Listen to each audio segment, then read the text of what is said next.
On the campaign, I used to talk about the outrage of a building in the Cayman Islands that had over 12,000 businesses claim this building as their headquarters. And I've said before, either this is the largest building in the world or the largest tax scam in the world. Près de 100 milliards d'euros. Vous avez bien entendu, voilà ce que coûterait chaque année l'évasion fiscale à la France. De quoi largement combler le déficit budgétaire annuel, quadrupler celui de l'armée ou bien encore décupler celui de la transition écologique. En toute honnêteté, ce chiffre est astronomique, surtout quand on se dit que la totalité des recettes de l'État n'atteignait que péniblement les 240 milliards d'euros en 2018. La quantité d'argent que l'on perd chaque année dans les méandres de la fiscalité est monstrueuse. D'ailleurs, de nombreux politiques ne s'y sont pas trompés et s'imaginent déjà avoir trouvé le remède à tous les maux économiques de la France, fustigeant les grandes multinationales et les riches d'asphyxier le pays par des manœuvres immorales. En toute honnêteté, ils ont peut-être même raison, mais cependant, derrière les beaux discours, la problématique de l'évasion fiscale reste extrêmement complexe. Contrairement à ce que certaines personnalités veulent nous faire croire, il ne suffit pas de claquer des doigts pour récupérer tout cet argent. S'exclamer avec véhémence « on détruit l'évasion fiscale et on récupère 100 milliards d'euros » sans nulle autre forme d'explication, ce ne sont que des paroles en l'air. On va ainsi analyser tranquillement tous les rouages de la fiscalité et à la fin de la vidéo, vous allez enfin comprendre comment de nombreuses personnes et entreprises arrivent à payer moins d'impôts, de taxes ou de cotisations sociales. L'opinion éclairée, ce sera la vôtre. On est parti.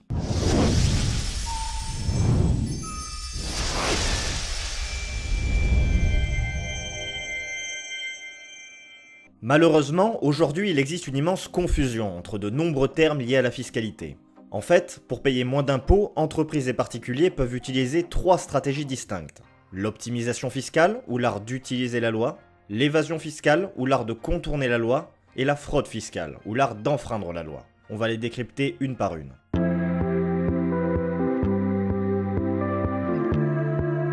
L'optimisation fiscale est légale et dans une certaine mesure elle est même encouragée par l'État pour soutenir une partie spécifique de l'économie. En fait, les particuliers imposés sur leurs revenus et les entreprises imposées sur leurs profits vont utiliser un certain nombre de lois, ce qu'on appelle les niches fiscales, pour payer moins d'impôts. Voilà quelques exemples de niches fiscales célèbres. Si vous employez un salarié à domicile, comme une femme de ménage ou un professeur particulier, vous pouvez défiscaliser 50% de ce que vous le payez. En gros, si vous devez payer 600 € par mois d'impôts mais que vous avez engagé une femme de ménage pour 200 € par mois, vous pouvez déduire la moitié de son salaire, soit 100 € et vous ne paierez plus que 500 € d'impôts. Il y a bien sûr des plafonds et quelques exceptions, mais l'idée est là. L'État, via ce qu'on appelle un crédit d'impôt, prend en charge la moitié du salaire. Vous ne payez pas toute la prestation. Deuxième exemple, la loi Pinel. Si vous achetez ou construisez un logement neuf et que vous décidez de le louer meublé, vous pouvez défiscaliser jusqu'à 21% du montant de votre investissement. En gros, si vous achetez un appartement neuf à Lille pour 300 000 € et que vous promettez de le louer pendant 12 ans, vous pouvez défiscaliser, selon mes calculs, jusqu'à 5 250 € par an. Alors bien évidemment, il y a des tas de règles, il ne faut pas dépasser des plafonds, il y a des contre-indications, mais encore une fois, l'idée générale derrière reste la même. L'État vous aide à acheter votre bien. Et un dernier pour la route, les entreprises peuvent défiscaliser en s'installant dans les zones de revitalisation rurale, les ZRR. Pour résumer, si avec votre entreprise vous décidez de vous installer dans une de ces zones rurales sinistrées en vert, vous pourrez bénéficier d'une exonération d'impôts allant jusqu'à 200 000 € sur 3 ans. Bien évidemment, ici encore, il y a plusieurs autres critères à respecter, mais globalement, l'État soutient financièrement les entreprises qui s'installent là-bas. Ainsi, dans ces cas, on peut voir assez facilement l'utilité de ces niches fiscales. Le premier exemple favorise l'emploi. En effet, si engager un employé à domicile te coûte juste la moitié de son salaire, tu emploieras probablement plus de personnes. Ça crée de l'activité économique, ça permet de lutter contre le chômage, bref, plein d'avantages. Dans l'exemple de la loi Pinel, le gouvernement espère que cette niche fiscale va booster le secteur de la construction, vu que les acheteurs voudront acheter du neuf, créant de facto non seulement de l'emploi, mais aussi des logements. Et dans le dernier exemple, les avantages fiscaux visent clairement à faire baisser le chômage dans les zones sinistrées, qui sont durement touchées par le chômage.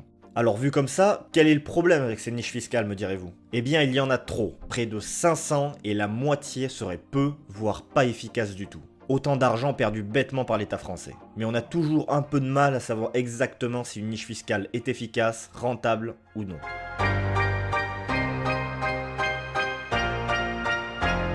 Entrons maintenant dans le cœur du sujet. L'évasion fiscale, contrairement à ce que l'on peut souvent penser, est généralement légale. D'ailleurs, pas mal d'entreprises qui ont eu recours ne s'en cachent même pas. En fait, c'est surtout un problème d'éthique qui se pose. Alors le premier cas que l'on va voir est un peu à part, car ce n'est pas vraiment de l'évasion fiscale à proprement dire. C'est ce qu'on appelle l'expatriation fiscale. En gros, si vous trouvez que vous payez trop d'impôts en France, vous pouvez faire comme certaines personnalités et changer de nationalité. En déménageant au moins 6 mois de l'année dans un autre pays et en respectant quelques autres critères, vous ne serez plus imposable en France. Bien évidemment, c'est totalement légal de faire ça, c'est juste au niveau de l'éthique que ça peut prêter à discussion. Mais pour ce qui concerne l'évasion fiscale, tout gravite autour de ces deux éléments. Soit le don, soit les montages fiscaux. La première stratégie, qui concerne plutôt les particuliers, c'est celle du don, qu'on appelle communément la stratégie du trust. En fait, le principe est enfantin. Pour payer moins d'impôts, vous devez faire un don officiel qui en réalité n'en est absolument pas un. Je m'explique. En gros, vous transférez votre argent, votre patrimoine ou n'importe quel actif qui vous appartient à quelqu'un de confiance, qui est domicilié dans un paradis fiscal. On appellera cette personne votre trust. Ça peut être aussi bien un ami, un parent, mais aussi une société spécialisée. Et même dans certains cas, une société bidon que vous avez vous-même créée. L'essentiel ici, c'est que votre trust doit gérer votre fortune en suivant un contrat que vous aurez au préalablement signé tous les deux.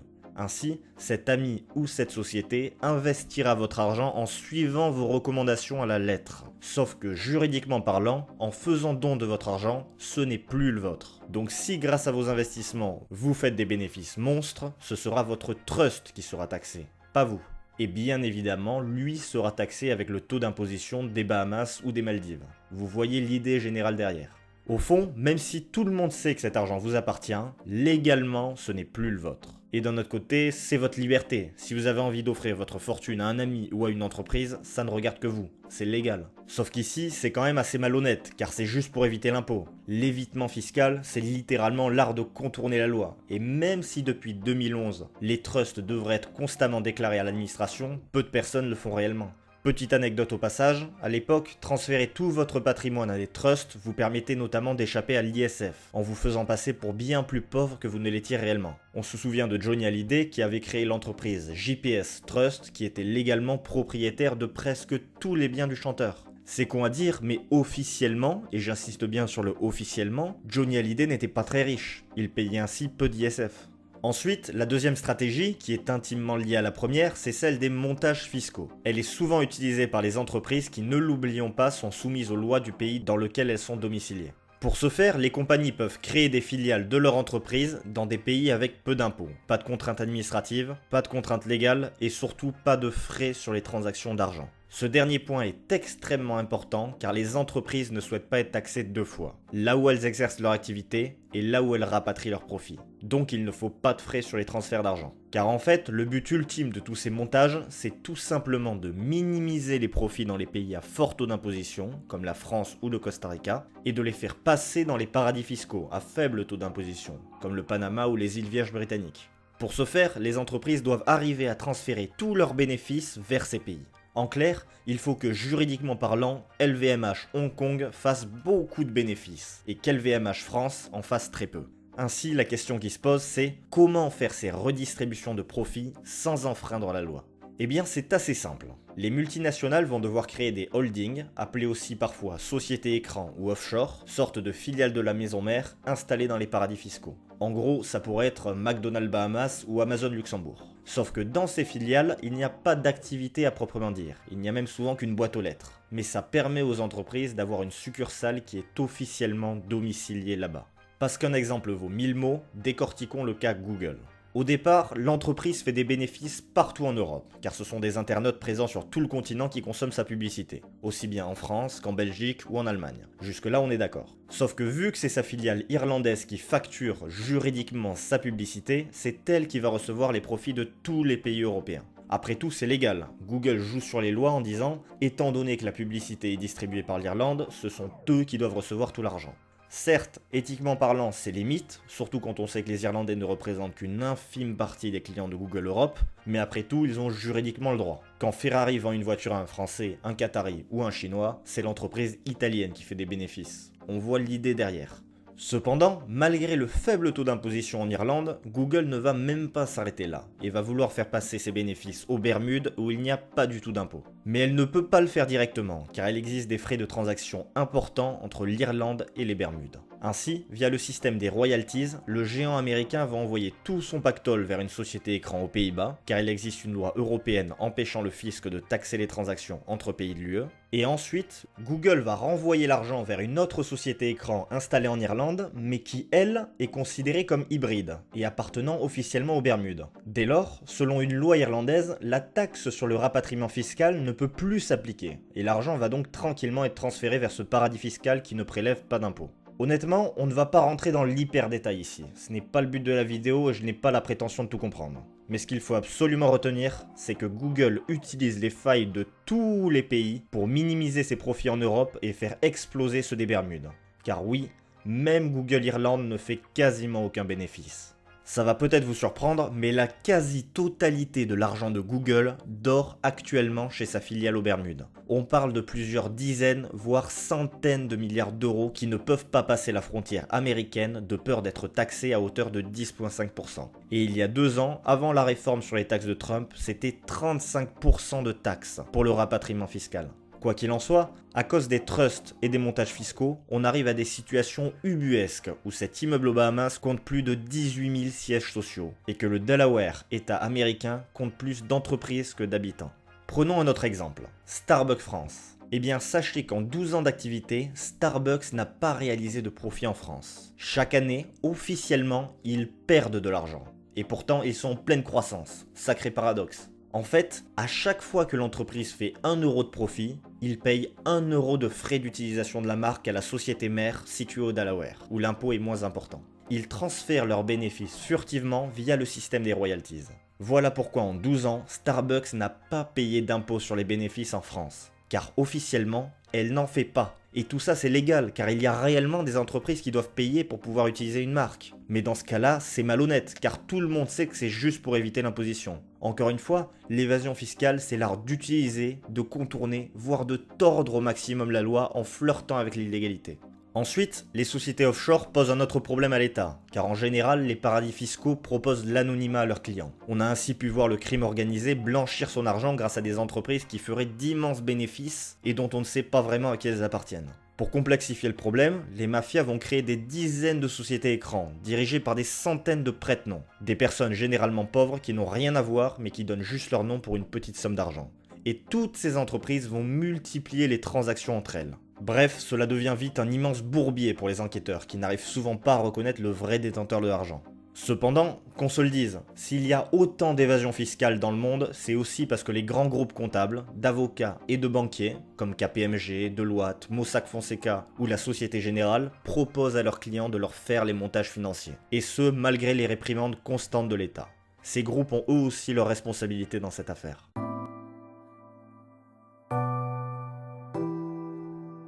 Là, on entre dans le domaine de l'illégalité totale. La fraude, pour les particuliers, c'est quand tu caches à l'État une partie de tes revenus pour ne pas avoir à payer d'impôts. Tout le monde le fait à plus ou moins grande échelle. Par exemple, si vous êtes un youtubeur qui gagne environ 50 € par mois et que vous ne l'ajoutez pas dans votre déclaration d'impôt, vous faites de la fraude fiscale. Bien sûr ici c'est minuscule, mais à beaucoup plus grosse échelle, cela peut être Cahuzac qui détenait un compte en Suisse pour cacher les centaines de milliers d'euros qu'il n'avait pas déclarés. Autre exemple, on a souvent des procès contre les footballeurs qui dissimulent au fisc leurs revenus liés au droit à l'image. Il y a aussi les gros patrons qui préfèrent parfois se faire verser une partie de leur salaire ou des dessous de table discrètement dans un compte à l'étranger. Néanmoins, en règle générale, les personnes riches ont plutôt tendance à faire de l'évasion fiscale et ne prennent pas le risque de faire de la fraude. C'est une des raisons pour laquelle il y a d'ailleurs si peu de condamnations de col blanc en France. Ensuite, les entreprises quant à elles vont plutôt essayer de vendre leurs produits ou services sans facture. Dans le cas de la vente d'un kebab au noir, l'entreprise baisse ses profits officiels, donc paie moins d'impôts sur les bénéfices et en plus évite la TVA. Dans le cas du jardinier qui travaille au noir, il ne paye pas toutes ses cotisations sociales. Et dernier exemple, un peu différent cette fois, on peut aussi avoir un patron d'une entreprise de construction qui fait quelques chantiers et se met ensuite volontairement en faillite pour ne pas avoir à verser la TVA à la fin de l'année. Il va ainsi pouvoir garder cet argent pour lui et par la suite recréera une nouvelle entreprise pour continuer ses activités. Bref, il existe plein de méthodes illégales et assez malhonnêtes pour frauder le fisc.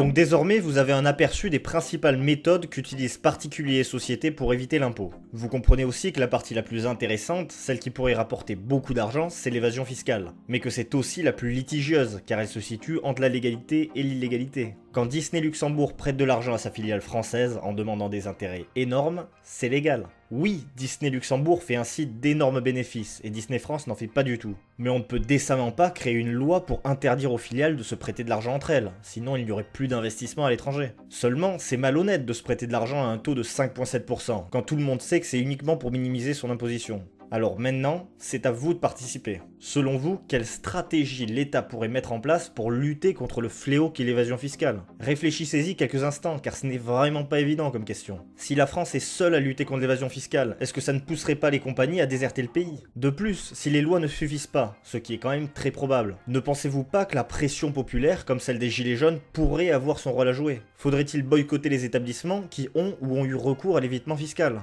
Bref, il y a plein de questions qu'on peut se poser, et j'attends de lire toutes vos réflexions et vos commentaires. Voilà, c'est tout pour cette vidéo. Comme d'habitude, n'oubliez pas le petit like, l'abonnement et activer la cloche si ce n'est pas déjà fait, et nous on se retrouve dans 3 semaines pour une nouvelle vidéo. Bye.